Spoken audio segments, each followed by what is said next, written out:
Okay, sorry for that. Assalamu alaikum. Welcome to Sir Shakil Ahmed as CSS 2024 qualifier and allocated to the Commerce and Trade Group as an assistant director. Not just that, he also cleared the CCE exam 2023 without any academy support as and he's a self-made,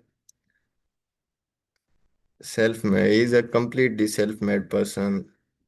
And today he will be sharing you his own success story, his valuable insights, and how the Sir and the journey of Sir Shakil Ahmed towards his path, towards his goal.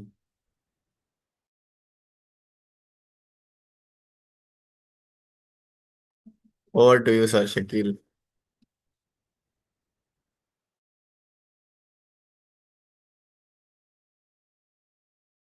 Well, first of all, thank you very much for inviting me, and I am very honored to hear such words. So, I believe we will be starting the session. So, there are the things that I should convey to you before starting my session, and you are supposed to know them. I will be sharing a screen in order to tell you more about CSS and what is CCE.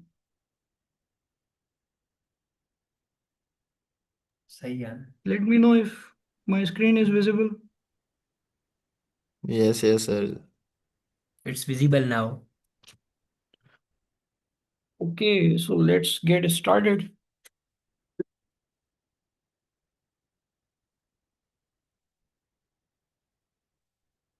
Okay, first things first.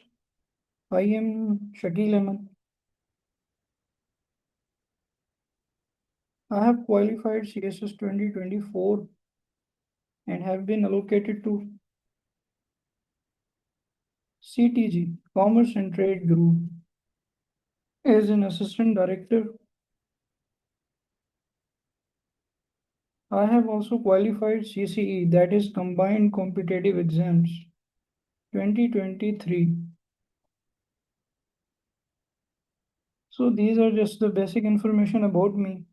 If you would talk about my qualification and background knowledge, I did only BSc 2 years degree program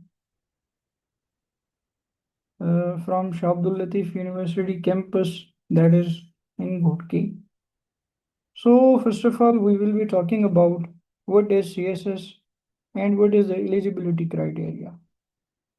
In order to sit in for your CSS examination, you are supposed to have 14 years of education.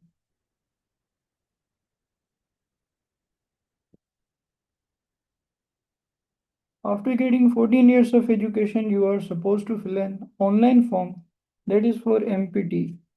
MPT is basically a screening test. There are 200 MCQs and the passing criteria is only on 60 or 66 marks. You have to clear this MPT screening test in order to get on the real test, which is your written test.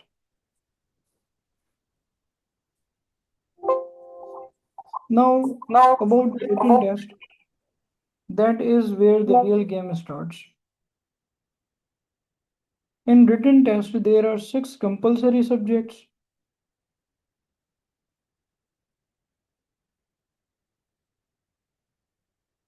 and there are 6 optional subjects. In compulsory, there are 2 subjects of English. Number first is English essay. Number second is Précis and composition. These 2 subjects basically decide whether you are going to pass CSS or fail CSS, because these 2 subjects have the highest ratio when it comes to failure. I hope I am clear. Number Third subject is basically GK. In GK, you are supposed to give three papers. Number first is GSA, General Science and Ability. Number second is Current Affairs. And number third is Pakistan Affairs. There are basically the combined marks of all these three subjects. For example, out of 300 marks, you are supposed to get 120 marks combinedly in all these three subjects. If you manage to secure 120 marks, you will pass these three subjects. For instance, there is a question. If I get 20 marks in GSA, 30 marks in CA, and the remaining 70 marks, if I get in Pakistan Affairs, I will be able to pass this GK. Because the marks are combined. 300 marks are combined when it comes to GK portion of compulsory subjects. Why do we call them compulsory subjects? Because these subjects are compulsory and you are not given any option to opt any other subject. After that, our sixth, two English, and there are three GK papers. Number sixth subject is compulsory, that is Islamiyat. Islamiyat, there are two options for you to write Islamiyat. Number first is you can also attempt your paper in English. Number second thing is you can also attempt your paper in Urdu.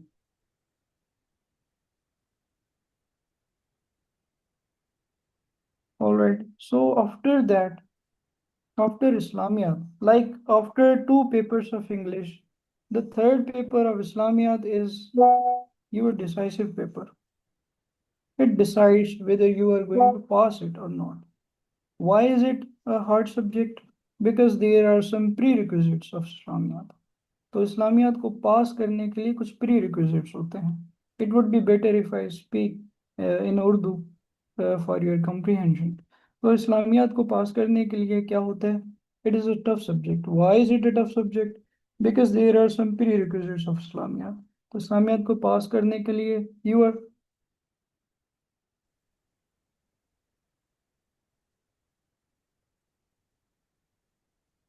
am I audible?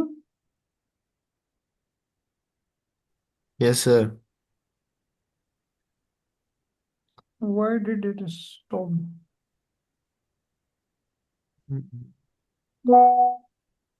I don't know. Might be some Okay, technical issue, sir. अभी अभी आ रही है नजर screen? जी जी sir. ठीक है, तो हम बात कर रहे थे किसके बारे में? We were talking about Islamiyat. Islamiyat. ठीक है, तो इस्लामियात को समझने के लिए आपके पास कौन कौन सी चीज़ें होती हैं? इस्लामियात के पास, इस्लामियात के लिए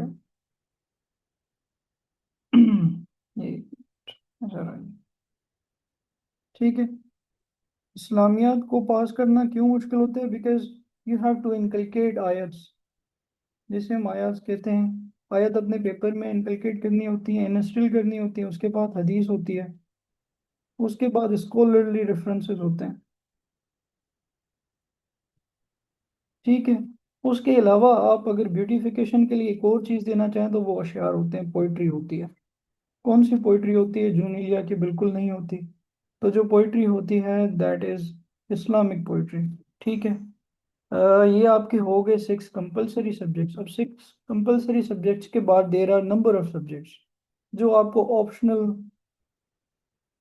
ऑप्ट करने हैं. ऑप्शनल ऑप्ट करने के लिए हमारी 600 मार्क्स जो हैं वो कंपलसरी से होती हैं और the remaining 600 marks are from optional subjects. अब passing criteria is a bit different.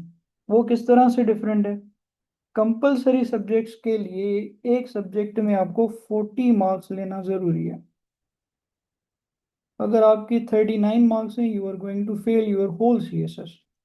अगर आपके जो मार्क्स 40 हैं तो आप पास कर लेंगे. अब बात आती है जीके की. तो जीके में अगर आपके पाकिस्तान अफेयर में 30 हैं तो रिमेनिंग आपके 2 सब्जेक्ट्स में से अगर आपके पूरे 120 हो जाते हैं तो you will pass your GK.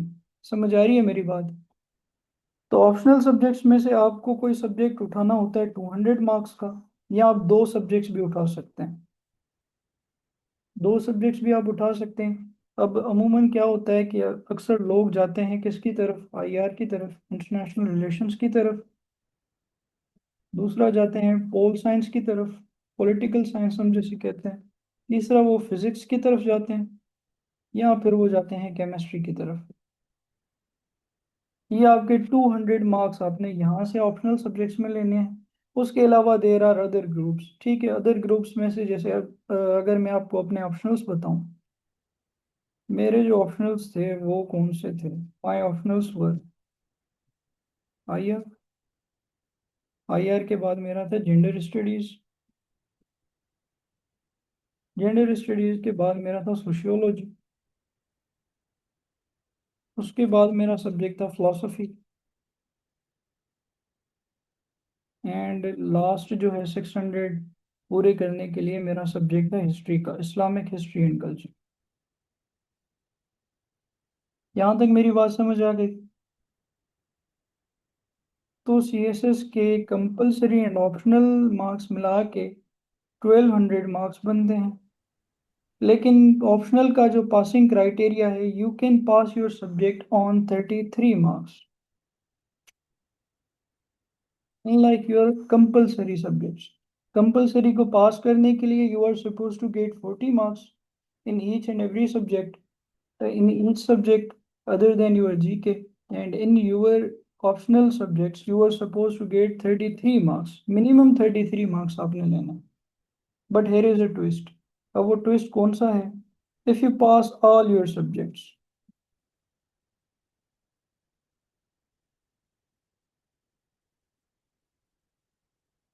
if you pass all your subjects, तो क्या होगा कि अगर आपके मार्क्स जो हैं 50% ऑफ 1200 नहीं है, 1200 का 50% हमारा क्या बनता है? 600 अच्छा मार्क्स। जी। ठीक है, अगर 600 मार्क्स की बात करेंगे, अगर आपने दोनों ऑप्शनल और कंपलसरी में 600 मार्क्स ले लिए तो तभी आपका सीएसएस पास होगा। इवन दो अगर आपने क्या किया है, आपके सारे सब्जेक्ट्स पास हैं, सारे सब्जेक्ट्स पास हैं, पर आपकी मार्क्स जो है 599 बन रही हैं, you will fail your written exam. ठीक है, समझ आ रही है मेरी बात? यहाँ पे एग्रीगेट का मसला होता है। I hope I have made myself clear. अभी बात आती है कि ऑप्शनल सब्जेक्ट्स को हम कैसे ऑप्ट करें, सीएसएस की तैयारी कहाँ से स्टार्ट करें। तो देखें, अगर आप यूनिवर्सिटी के फाइनल ईयर में हैं या आपने यूनिवर्सिटी पास कर ली है, सबसे पहले आपकी जो मोस्ट इम्पोर्टेंट थिंग है that is your English. Your English is suppose to be error free, इसमें कोई भी मसले ना हो। ठीक है, इंग्लिश के बाद आपका जो एक्सप्रेशन है that is suppose to be formal, formal expression होना चाहिए। ठीक है, number third thing is your idea is suppose to be clear and conveyed. आपका जो आइडिया है वो क्लियर हो और दूसरों तक कन्वे हो सके। ठीक है, उसके बाद हमारे पास कौन सी चीज़ें आती हैं? उसके बाद हमारे पास आती हैं वैलिडेशन के लिए प्रूफ्स। प्रूफ्स किसे कहते हैं? हम कहते हैं किसी भी डेटा को, किसी भी इंफॉर्मेशन को। ठीक है, किसी कोटेशन को।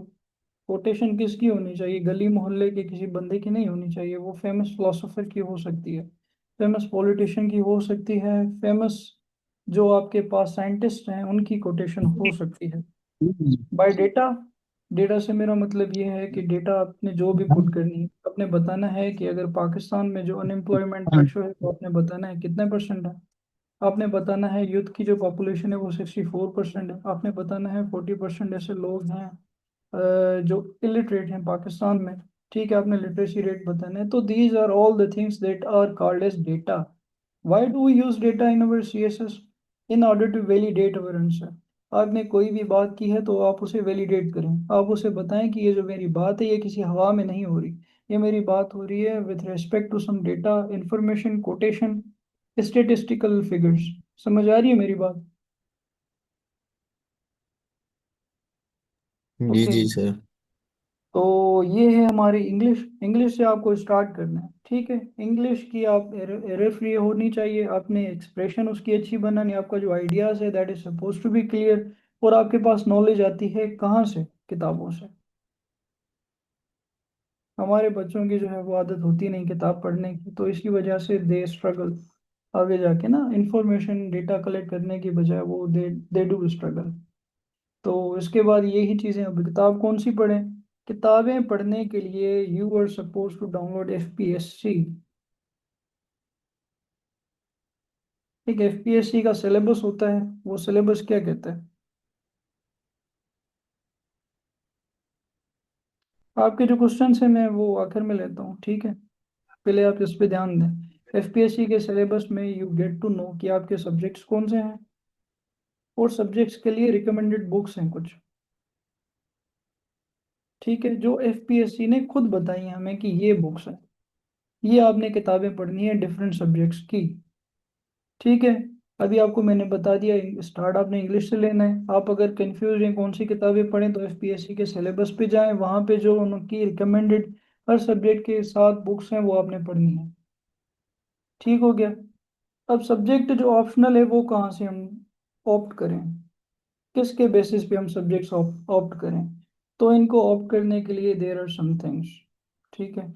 Number first is your background degree, that is not necessary though. क्या होता है कि अब मेरी अगर जो बैकग्राउंड डिग्री है that was only BSc, a 2 year degree program, so I opted the subjects based on my interest. तो जो मैंने आपको अपने ऑप्शनल सब्जेक्ट्स बताए वो वही सब्जेक्ट्स थे जो मैंने इंटरेस्ट के बेसिस पे बनाए थे, ठीक है। नंबर सेकंड थिंग इज जो आपका इंटरेस्ट हो, ठीक है। सबसे पहले आपकी जो बैकग्राउंड डिग्री हो वो उठाएं, उसके आप नंबर ऑफ डिफरेंट सब्जेक्ट्स अपनी डिग्री के दौरान पढ़ते रहते हैं। लॉ है तो आप लॉ में पढ़ेंगे, कॉन्स्टिट्यूशनल लॉ पढ़ेंगे, उसके अलावा जो भी लॉज के टाइप्स होते हैं, दूसरी चीज़ें होती हैं, आप पढ़ सकते हैं, ठीक है। इंटरेस्ट आपका ये होता है कि मेरा इंटरेस्ट था फिलोसफी पढ़ने का, I was very much interested in knowing philosophy, so I went for philosophy and international relations. तो बाकी सब्जेक्ट्स भी जो हैं वो भी मेरा इंटरेस्ट बिल्ड कर गए, तो इसी वजह से, ठीक है।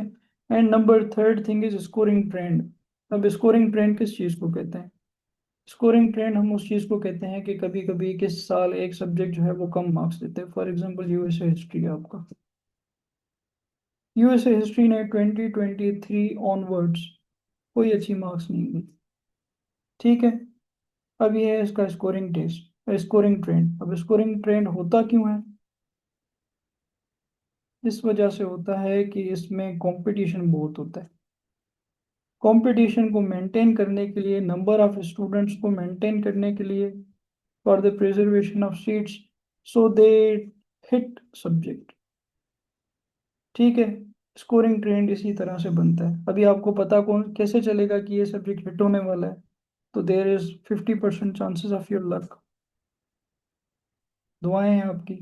और 50% इस बात से चलता है कि आप प्रीवियस ईयर्स के, जैसे मैंने आपको यूएसए हिस्ट्री का बताया ना, तो इसी तरह से प्रीवियस ईयर्स के जो भी एग्जाम, जो भी पेपर्स हैं और उसका स्कोरिंग ट्रेंड है, वो आप चेक करें, आपको पता चल जाएगा कि whether this subject is scoring और नॉट, ठीक हो गया। समझ आ गई मेरी बात? So hmm. this was all about CSS and how you are going to pursue it. After clearing your written exam, written के बाद आपको इंटरव्यू साइकोलॉजी के लिए बुलाया जाता है, साइकोलॉजिकल असेसमेंट होती है, ठीक है। साइकोलॉजिकल असेसमेंट आपका पूरे दिन का प्रोसेस होता है, डिफरेंट टास्क होते हैं उसमें, उसके बाद आपका फाइनल इंटरव्यू होता है पैनल के साथ, ठीक है। अब इंटरव्यू में क्या चीज़ें होती हैं? इंटरव्यू में आपके पास 12 ग्रुप्स का एक प्रेफरेंस फॉर्म होता है। 12 ग्रुप्स होते हैं सीएसएस के, 12 डिपार्टमेंट्स होते हैं जिनका प्रेफरेंसेस फॉर्म होता है। तो you prefer, for example you prefer police at the top, PSP जिसे कहते हैं, police services of Pakistan. After that you prefer DMG, या फिर हम इसे कहते हैं पैस। फिर हम कस्टम आ जाते हैं हमारे पास, ठीक है, Pakistan custom services, inland revenue services. ऐसे जो भी ग्रुप्स हैं ये करके करके 12 हो जाते हैं, ठीक है। कॉमर्स एंड ट्रेड जैसे आपका एक ग्रुप है, पोस्टल आपका ग्रुप। तो these are the 12 groups। तो based on your marks based on your interview 300 marks, तो 300 के इंटरव्यू में से आपको कितनी वो मार्क्स देता है, उस सब मार्क्स के डिपेंड करने के बाद आपकी एक मेरिट लिस्ट बनती है। मेरिट लिस्ट में if your name shows up, you are going to get your preference. अगर आपका आपकी जो मार्क्स कम है तो आपके जो प्रेफरेंस के हिसाब से आपका 11वां 12वां जो भी ग्रुप बनेगा तो आपको वो मिल जाएगा। ठीक है, I hope I have made myself clear. तो this was all about your C S S, about your compulsory subjects, about your optional, और तैयारी किस तरह से करें, क्या लेकर चलना है, क्या चीज़ें होनी चाहिए। तो ये मैंने सारी चीज़ें आपको बता दी हैं, रिटन के बाद इंटरव्यू, ये पूरा प्रोसेस आपको मैंने बता दिया। ठीक है, I hope I made myself clear. उसके बाद कुछ चीज़ें हैं जो वो भी ध्यान में रखनी होती हैं। क्या चीज़ें हैं वो चीज़ें ये हैं कि other than C S S हमारे पास सी सी ई भी होता है। ठीक है, अब सी सी ई हम किसे कहते हैं?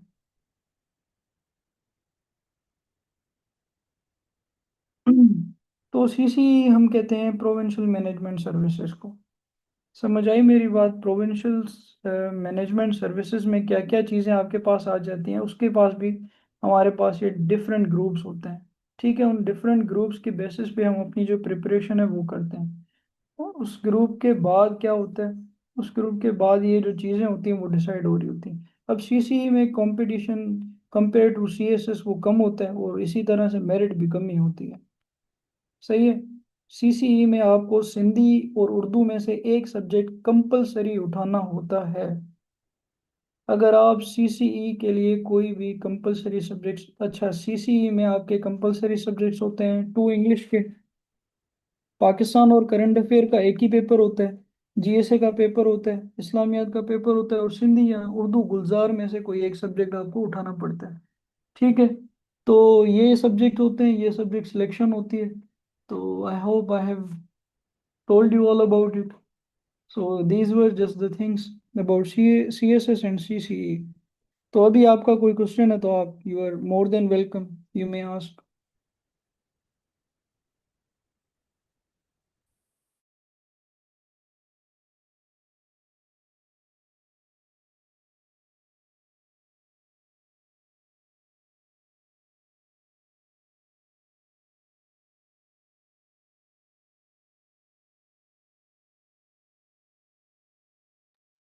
सर एक सवाल है, किसी ने किया है यहाँ पे चैट में कि recently I am shortlisted for English language and literature department, is it good for me? Now I am going to यूनिसिन, प्लीज गाइड मी। अच्छा देखिए, इंग्लिश लैंग्वेज या लिटरेचर की जो बात है, तो उसका जो स्कोप है इस तरह से लिमिटेड है कि वो आप लेक्चरर के लिए अप्लाई कर सकते हैं। ठीक है, सीएसएस के लिए आपको 14 ईयर्स मिनिमम एजुकेशन चाहिए और 16 ईयर्स चाहिए। हाँ, अगर आपको जो है वो लेक्चरर बनना है, प्रोफेसर बनना है, तो इंग्लिश के लिए वो वैकेंसीज आती हैं, यू कैन डू दैट। ठीक है, तो उसके अलावा ये कोई टेक्निकल डिग्री नहीं है, टेक्निकल डिग्री का स्कोप ज़्यादा होता है हमारे पास। Sir how can we improve our academic writing? Academic writing को इम्प्रूव करने के लिए you are suppose to read a lot. अच्छी किताबें पढ़ें। ठीक है, अच्छी किताबें पढ़ेंगे तभी आप अच्छी चीज़ें रिप्रोड्यूस करेंगे।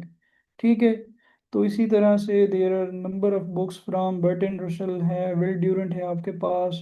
ऐसे बहुत से ऑथर्स हैं आपके पास जिनको आप पढ़कर अच्छी तरह से अच्छी चीज़ें लिख सकते हैं। उसके अलावा न्यूज़पेपर में आपका फॉर्मल वे ऑफ राइटिंग जो है वो अप्लाई हो रहा होता है, तो वहाँ से भी आप चीज़ें देख के वो अच्छी तरह से लिख सकते हैं, प्रैक्टिस कर सकते हैं, प्रैक्टिस के बाद इवेल्युएट करवाएं। Any other question? Yes, that's a good thing. Yes exactly, ChatGPT is very helpful, but you are not suppose to rely only on ChatGPT, क्योंकि वो किताब भी हैं, किताबों को भी पढ़ें।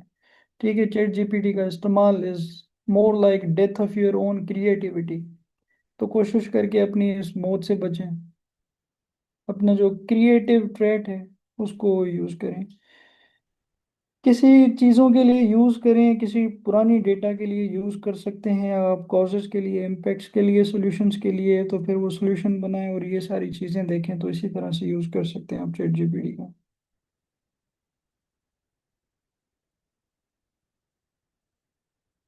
Any other question? सर मेरा एक क्वेश्चन था कि हम जो है वो कंप्यूटर साइंस पढ़ रहे हैं, डिग्री हमारी कंप्यूटर साइंस में है। क्या कोई स्पेसिफिकली कंप्यूटर साइंस के सब्जेक्ट भी होते हैं ऑप्शनल? कंप्यूटर साइंस आप ऑप्शन ऑप्ट कर सकते हैं, बिल्कुल। Okay sir.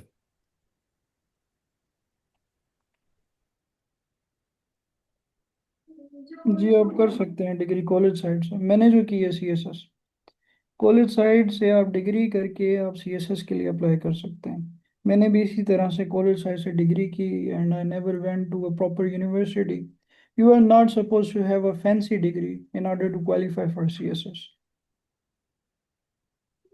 Excuse me sir. जी। सर लेकिन बहुत लोग कहते हैं कि आप यूनिवर्सिटी जाएं और वहाँ पे आपको बहुत सी सॉरी, चीज़ें कहाँ सीखने जाए? को मिलती हैं। जी। कहाँ जाए? यूनिवर्सिटी जाएं, जैसे कि अभी मेरा डिपार्टमेंट भी लगा है, कल लिस्ट आई है इंग्लिश लैंग्वेज लिटरेचर में। तो you can go guider to ये कहते हैं कि आप वहाँ पे यूनिवर्सिटी। जाएं, आपको लर्निंग मिलेगी और आप अच्छा। आप देखें, आप बिल्कुल जा सकते हैं यूनिवर्सिटी। मैंने आपको मना नहीं किया। I was just talking about कि इट इज़ नॉट नेसेसरीली कि आप यूनिवर्सिटी जाएं तभी आप सीएसएस पास करेंगे। That is a myth. University has its own exposure, its own knowledge, its own decorum. When it comes to CSS, you are not necessarily supposed to be a university graduate. तो बस आपके पास अगर college side की degree है, you are eligible. CSS के लिए eligibility criteria देखा जाता है, बजाय इसके कि वेदर यू बिल्कुल। Have gone to a university और बिल्कुल आप नॉट। सही कह रहे हैं, लेकिन अगर एकेडमिकली हम बैकग्राउंड देखें तो इतना अच्छा नहीं है। उसको इम्प्रूव करने के लिए कोई इन्वायरमेंट तो चाहिए होगा घर, तो वो एग्जैक्टली, इट इन्वायरमेंट नहीं डज है। Provide an environment. तो मैं आपको मना अच्छा। थोड़ी कर रहा हूँ, मैं आपको मिनिमम बता रहा हूँ, मिनिमम चीज़ें क्या रिक्वायर्ड हैं। मैक्सिमम तो मैं कहता हूँ कि आप जर्मनी से डिग्री लेकर फिर सीएसएस करें। लेकिन सर मैंने आई थिंक आप ही हैं जिससे मैं ये गाइड ले सकता हूँ, क्योंकि आपने काली सेट की भी है, तो इसीलिए हम्म। आपसे पूछ रहा हूँ। जी जी, मैंने आपको मिनिमम चीज़ें बताई हैं। मैक्सिमम तो आप कहीं से भी डिग्री लेकर आप सीएसएस के लिए आ सकते हैं। The more the better. Thank you sir. Okay, so I will take leave now.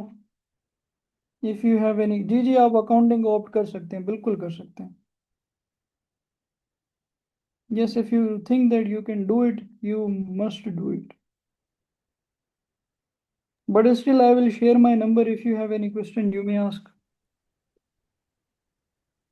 Sir एक और क्वेश्चन था कि अक्सर ये मिथ होती है कि जो बीबीए करता है या अकाउंटिंग एंड फाइनेंस में जाता है, बीएस अकाउंटिंग एंड फाइनेंस, तो वो मोर लाइकली होता है कि सीएसएस पास कर ले। नहीं, ऐसे नहीं है। क्या उस डिग्री में सर क्या कुछ ऐसे स्पेसिफिकली सब्जेक्ट्स पढ़ाए जाते हैं ना? देखें, लाजमी नहीं है, ज़रूरी नहीं है, बस इतनी आप इतना समझ लें, ज़रूरी नहीं, it is not necessary. Okay sir.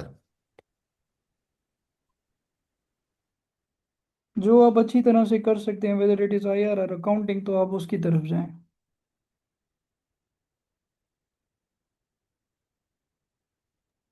Okay sir, thank you. Okay then, I will take my leave. I sir. Have written my number. अगर आपको और सर, कोई क्वेश्चन हो। जी। अस्सलाम वालेकुम। वालेकुम सलाम। सर, मेरा एक क्वेश्चन था कि जो सोशल साइंसेस के सब्जेक्ट्स हैं, जैसे कि फिलोसॉफी है, आईआर है। आईआर तो एक मतलब एवोल्यूशन होती रहती है, इसमें ये करंट सब्जेक्ट होता है जिसमें करंट इवेंट्स हैपनिंग होते हैं। तो जी ऐसे सब्जेक्ट्स के लिए हम कैसे वो मैनेज करें तैयारी को? और फिलोसॉफी को, मतलब फिलोसॉफी भी तो एक वसी फील्ड है, पास्ट में उसकी हिस्ट्री है।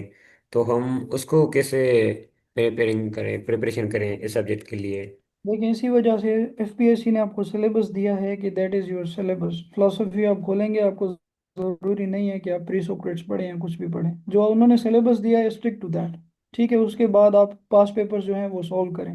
हाँ, जब बात आती है dynamic subjects like IR and current affairs, तो वो तो चीज़ें ऐसी हैं जो आपको स्टार्ट से लेकर एंड तक, जब बंदा बूढ़ा नहीं हो जाता तब तक ये करंट अफेयर की चीज़ें ये पढ़ता रहता है। ठीक है, so that is not something that should be bound to anything. तो इसी तरह से ये सारी चीज़ें जो है वो डायनेमिक ही रहती हैं। ओके सर, कुछ क्वेश्चन से चैट में भी आए हैं, वो थोड़ा गो थ्रू करें। Sir please share number, we will contact, मैंने शेयर नंबर कर शेयर दिया किया है। है। Okay sir,